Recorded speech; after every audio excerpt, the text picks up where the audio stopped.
La dépendance affective a ruiné ma vie. Vous avez constamment peur d'être abandonné. Vous êtes presque toujours anxieux et incertain. Dans une relation amoureuse, vous vous demandez constamment, est-ce que cette personne m'aime? Est-ce qu'elle va rester avec nous? Vous avez peur d'être rejeté par cette personne que vous aimez et vous avez un besoin incessant d'être rassuré.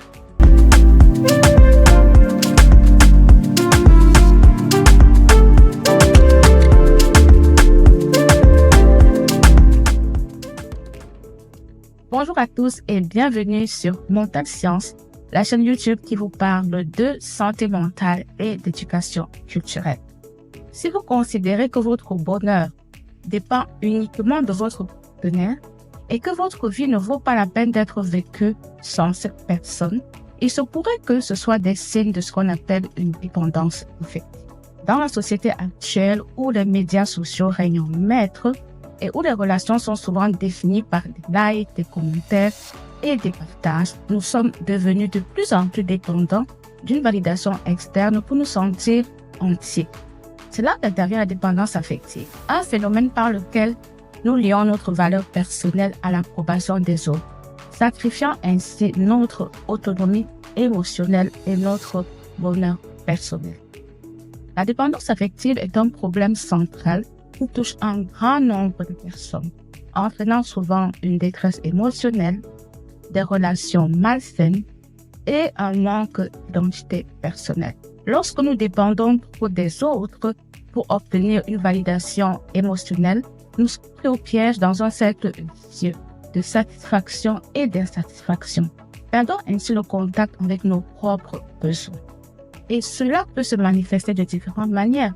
Peut-être cherchons-nous constamment à être rassurés par notre partenaire ou peut-être sommes-nous obsédés par le fait d'obtenir de l'approbation, des likes, des commentaires sur les médias sociaux pour nous sentir vus et entendus.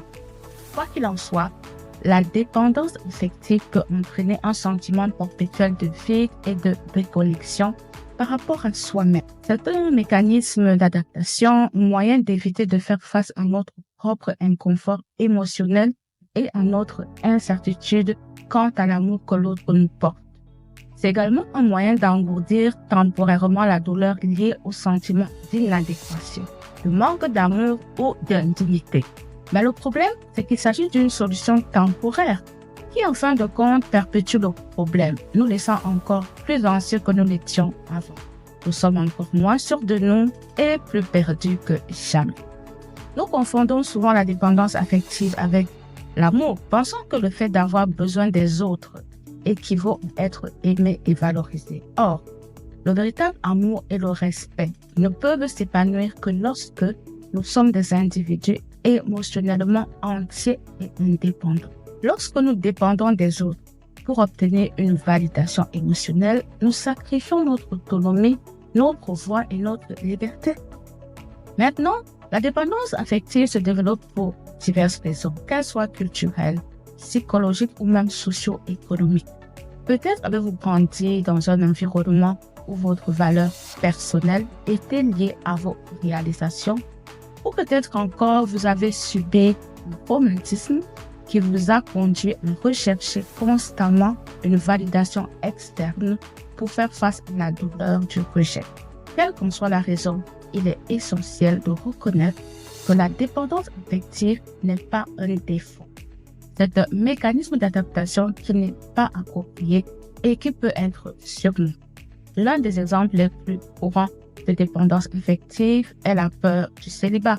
Parcourant les médias sociaux, en voyant les relations apparemment parfaites de nos amis, des membres de la famille, nous pouvons avoir l'impression d'être brisés ou de ne pas être aimables, donc des personnes qu'on peut aimer. Donc, si nous ne sommes pas en couple, on aura l'impression qu'il y a quelque chose qui ne fonctionne pas chez nous. Ou alors, peut-être, nous sommes déjà dans une relation, mais on cherche constamment à être rassuré par notre partenaire. Craignant que s'il nous quitte, nous n'allons plus valoir grand-chose. Ce sont parfois des signes de dépendance affective, mais la bonne nouvelle est que nous pouvons prendre conscience de cette dynamique, de cette manière de s'adapter et essayer d'en sortir. Pour se libérer de la dépendance affective, il faut changer radicalement d'état d'esprit. il faut apprendre à s'aimer et à accepter nos imperfections, nos limites, ainsi que les limites de notre relation. Lorsque nous sommes émotionnellement entiers, nous n'avons plus besoin de validation externe pour nous sentir aimés ou pour nous sentir dignes d'être aimés. Nous sommes libres d'établir des liens authentiques avec les autres, des liens qui sont fondés sur le respect mutuel, la confiance et l'admiration. Ce parcours de dépassement de la dépendance affective a changé la donne pour beaucoup de gens.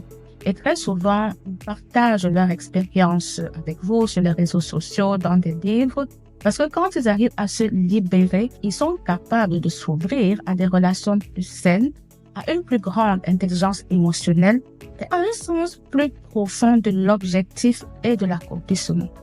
En résumé, la dépendance affective est un problème très répandu qui affecte notre bien-être émotionnel et les relations que nous avons avec les autres. En reconnaissant les signes de la dépendance affective et en s'attaquant aux causes sous-jacentes, nous pouvons nous libérer de ce cycle et cultiver une vie plus authentique, plus entière et plus épanouissante. Merci d'avoir regardé cette vidéo introductive sur la dépendance affective. J'aimerais que vous me fassiez part de vos commentaires. Avez-vous déjà été confronté à la dépendance affective?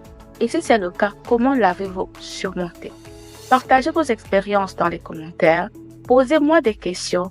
Et si vous souhaitez explorer d'autres stratégies pour surmonter les signes de la dépendance affective ou pour accroître vos compétences dans votre développement personnel, ne manquez pas ma prochaine vidéo dans laquelle je vais aborder la définition de la dépendance affective, comment elle se manifeste, quelles sont les causes et pourquoi est-ce important de fixer les limites saines dans nos relations amoureuses ou même dans nos relations mutuelles.